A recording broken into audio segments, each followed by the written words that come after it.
दोस्तों आज मैं एक्सप्लेन करने वाला हूँ 2024 में आई Indian Telugu horror thriller movie को, जिसका नाम है 105 मिनट, जिसे डायरेक्ट किया है राजू दुस्सा ने। और इस मूवी में केवल एक ही लीड एक्ट्रेस ने अपना रोल प्ले किया है, only and only one Hansika Motwani ने। और सबसे बड़ी बात इस मूवी में यही एक कैरेक्टर है। और IMDb रेटिंग की बात करें तो 6.0 है आउट ऑफ 10। हालांकि इस मूवी को कुछ ज्यादा रेस्पॉन्स नहीं मिला है, लेकिन मूवी की कहानी ठीक ठाक है, जिसे आप लोग देख सकते हैं। कहानी की बात करें तो कहानी कुछ ऐसी है। एक लड़की है जो कि अपने ऑफिस से कार में घर जा रही होती है, तो उसे ऐसा लगता है कि कोई अदृश्य शक्ति उसका पीछा कर रही है, जैसे कि उसकी हत्या करने के लिए। इससे वो बहुत ही ज्यादा घबरा जाती है और घर पहुंचने के बाद उसके साथ अजीबोगरीब चीजें होने लगती हैं। अब वो लड़की उस घर से कैसे निकलेगी, क्या वो अदृश्य शक्ति उसे मार डालेगी, ये जानने के लिए आप लोगों को ये वीडियो देखनी पड़ेगी। और इसी तरह की आप लोग और भी वीडियोस देखना और पाना चाहते हैं तो सबसे पहले आप लोग हमारी वीडियो को लाइक और सब्सक्राइब कर दीजिएगा। तो शुरू करते हैं मूवी की कहानी को।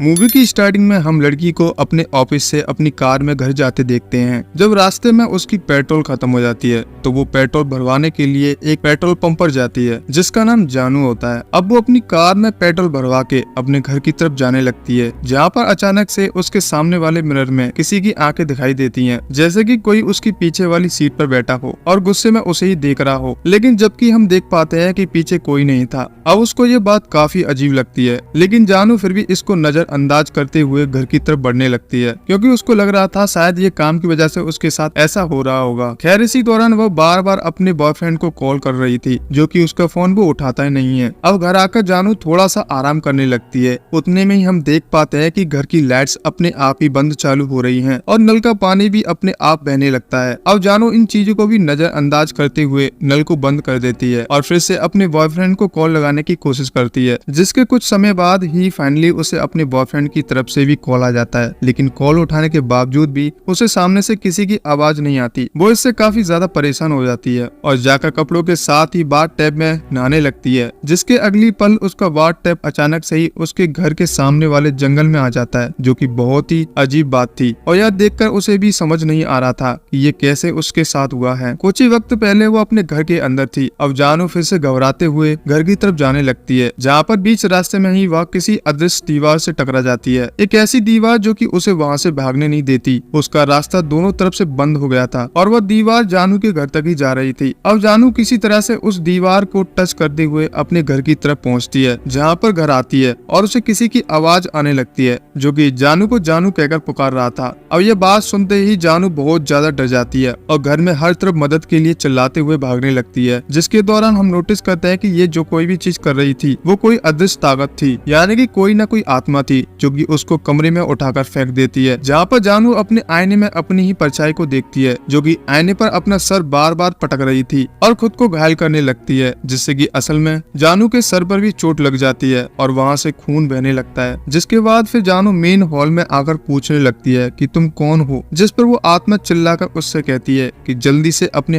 हाथों से कॉफी बनाओ। जिसके बाद जानू डरते हुए जल्दी से कॉफी बनाती है और उसे टेबल पर रख देती है। अब आगे उसे कुछ सपने दिखाई देते हैं कि उसका पूरा घर जल रहा है और वह कुछ कर नहीं पा रही है। फिर हम उसे जमीन पर बेहोश पड़ा देखते हैं। अब कुछ ही समय के बाद में उसे होश आता है, जहाँ पर वो देखती है कि उसके पैरों से एक चैन बंधी हुई थी, जो कि दीवार में कील की मदद से जुड़ी हुई थी। अब जानू उस चैन से खुद को आजाद करने की बहुत कोशिश करती है, पर अफसोस ऐसा हो नहीं पाता। उल्टा वो पूरी चैन दीवार से अलग हो जाती है और जानू को फिर उस चैन को अपने साथ लेकर चलना पड़ता है। अब वहाँ से वो अपने कमरे में जाती है, जहाँ पर वो फोन से किसी को कॉल करने की कोशिश करती है, पर उसका फोन स्विच ऑफ हो गया था, जिस वजह से वो उसका चार्जर ढूंढने लगती है। जिसको ढूंढते हुए वो सीढ़ियों की मदद से नीचे आती है, पर आखिरी सीढ़ी से उतरते ही उसका पैर चेन से लगी हुई कील पर चला जाता है, जिस वजह से वो कील उसके पैर के आर पार हो जाती है और वो काफी घायल भी हो जाती है और दर्द में चिल्लाने लगती है और रोते हुए सोचने लगती है कि उसके साथ ऐसा क्यों हो रहा है। अब तभी उसे दरवाजे से किसी की डोर बेल बजने की आवाज आती है, जिसको सुनते ही वो भागते हुए दरवाजे के पास जाती है और वहाँ जाकर मदद की गुहार गुहार लगाती है, लेकिन दरवाजे पर कोई नहीं था। वो आत्मा तभी जानू से कहती है कि यहाँ पर अब कोई नहीं आएगा। अब फिर वो रोते हुए आत्मा से पूछती है कि तुम ऐसा क्यों कर रहे हो, तुम्हें क्या चाहिए? जिस पर वो आत्मा जवाब देती है कि मुझे तुम्हारा प्यार चाहिए, मुझे मेरी जिंदगी चाहिए जो कि मैंने तुम्हारी वजह से खो दी थी, और क्या तुम मेरी जिंदगी को लौटा पाओगी? जिस पर जानू किसी सोच में चली जाती है और हम समझ पाते हैं कि ये आत्मा जानू का कोई लवर था। अब जानू फिर गुस्से में किचन में चली जाती है और एक चाकू लेकर उसे हवा में चलाने लगती है, जैसे कि वो उस चाकू से आत्मा को डरा रही हो। लेकिन अफसोस, जिसका उस पर ही उल्टा असर हो जाता है और वो आत्मा गुस्से में चाकू को जानू के गले के पास ले आती है और उसे उसके हाथों से मारने की कोशिश करती है, जिससे डरकर जानू वहीं बेहोश हो जाती है। अब जब उसकी आंखें खुलती हैं तो वो खुद को चैन से आजाद करने के लिए एक हथौड़े को लेकर अपने पैर की चैन को तोड़ने लगती है, जिसमें चैन तो नहीं टूटती, लेकिन अफसोस वो हथौड़ा एक बार जाकर उसके पैर पर जरूर लग जाता है, जिससे कि उसे हद से ज्यादा दर्द होता है और वह चीखने चिल्लाने लगती है। अब उसके अगली पल वह खुद को एक कांच के बक्से में बंद पाती है, जहाँ पर चारों तरफ से वह बक्सा बिल्कुल बंद था और उसके बाहर से एक अजीब सी गैस फैली हुई थी। फिर वो बॉक्स वहाँ से अचानक से गायब हो जाता है और जानू को अपने सामने एक रोशनी दिखाई देती है, जिसको हाथ लगाते ही वो एक अलग ही लाल रंग की दुनिया में आ जाती है, जहाँ से बाहर निकलने के लिए उसे काफी मुश्किलों का सामना करना पड़ता है। पर किसी तरह से उसे वहाँ एक दरवाजा मिल जाता है, जहाँ से वह बाहर अपनी दुनिया में आ जाती है। तभी उसे अपने फोन को चार्ज करने के लिए चार्जर मिल जाता है, जिसको वो प्लग करने लगती है, लेकिन वहाँ से अचानक से ही स्पार्क आने लगते हैं,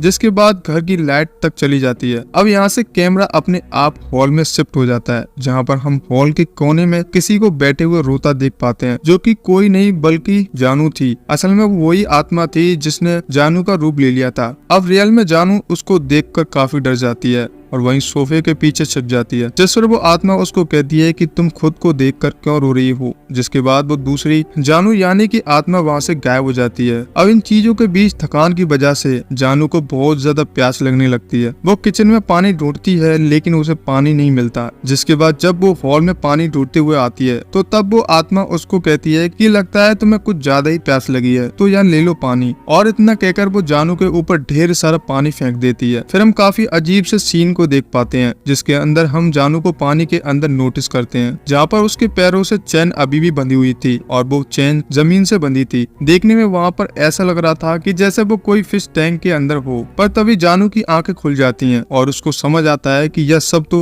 उसका सपना था, यानी कि यह सब कुछ सपना ही नहीं था, खाली यह फिश टैंक वाली चीज उसका सपना था। वो जब अपने कमरे से नीचे आती है तब उसे टीवी पर खुद की परछाई दिखती है, जो कि खुद को चोट पहुंचा रही होती है और खुद की जान लेने की कोशिश कर रही थी, जिसको देखकर जानू रोने लगती है और वह आत्मा उसको यह कहती है कि यही तुम्हारा भविष्य है, जल्दी तुम्हारे साथ ये सब होने वाला है, यानी कि जल्दी ही उसकी जान चली जाएगी। अब आगे जानू घर से बाहर निकलने के लिए सीलिंग डेस्क के अंदर चली जाती है और वहाँ से घर से बाहर निकलने की कोशिश करने लगती है, जिसके अंत में वो एक ऐसे कमरे में जा पहुँचती है जहाँ पर सभी चीजें ऊपर नीचे लगी हुई थी। वो कमरा बहुत ही अजीब होता है और हर कुछ न कुछ चीजें अजीब हो रही थी, जैसे कि वहाँ पर कमरा अपने आप घूम रहा था, जिसके अंदर जानू काफी समय तक फंसी रहती है, पर किसी तरह से वहाँ से बाहर आ जाती है। अब इसके बाद में जानू टेरेस पर चली जाती है, जहाँ पर बहुत तेज बारिश हो रही थी। अब वो बारिश में ही भीगते हुए टेरेस के ऊपर आती है और टेरेस का दरवाजा भी अपने आप बंद हो जाता है और उसके पैरों में लगी हुई चेन दरवाजे के दूसरी तरफ रह जाती है, जिससे कि अब वो ना तो दरवाजे के अंदर जा सकती और ना ही वहाँ से बाहर निकल सकती।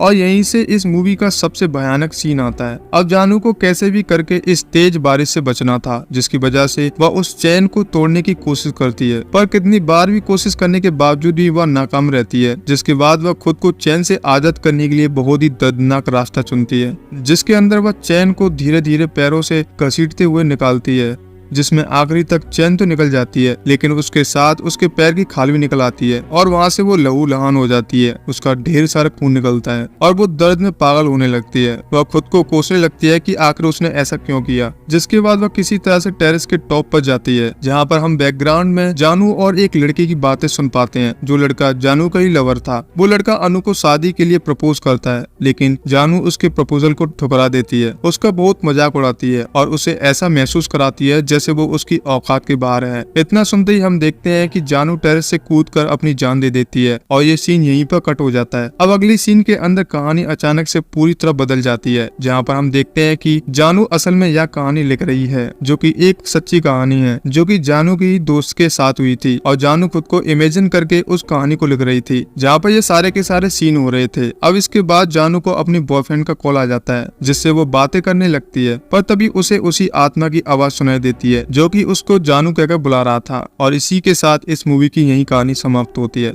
अब थोड़ा इस मूवी के बारे में जान लेते हैं। एक दमदार कहानी और उसके इर्द गिर्द दिलचस्प व्यूअर्स को 2.5 घंटे तक सीटों से बांधे रख सकते हैं। इनमें से कोई भी तत्व इस फिल्म में मौजूद नहीं है। हालांकि फिल्म की शुरुआत तो दिलचस्प है, लेकिन उसके बाद कहानी आगे नहीं बढ़ती। एक आदमी की आवाज बार बार जानू को डराती है। वो अपनी बेड़ियां तोड़कर भागने की कोशिश में गंभीर रूप से घायल हो जाती है और तब से वह दर्द में घर के चारों ओर घूमती रहती है। इसके अलावा हालांकि हर वक्त दर्द से चिल्लाती और रोती नजर आती है। वह आत्मा जानू को क्यों परेशान कर रही है, इसका मतलब क्या है, उस ओर से कोई स्पष्टीकरण नहीं दिया गया है। दूसरे भाग में भी कोई स्पष्टता नहीं दी गई है, और जिस तरह से फिल्म इतनी स्पष्टता के बिना अचानक समाप्त हो जाती है, वह धैर्य की एक और बड़ी परीक्षा है। आश्चर्य की बात यह है कि अंत में सिक्वल 105 मिनट की घोषणा ऐसे की गई है जैसे मूल कहानी अभी शुरू हुई हो। स्टार कास्ट की बात करें तो केवल फिल्म में एक ही स्टार है, हंसिका मोटवानी, और उन्होंने सिर्फ जानू के किरदार को जिया है। लेकिन जब फिल्म में कोई मौजूद कहानी नहीं है तो यह एक व्यर्थ प्रयास है। निर्देशक की कोशिश कितनी भी अच्छी क्यों ना हो, सही कहानी और कहानियों के बिना मैदान में उतरने से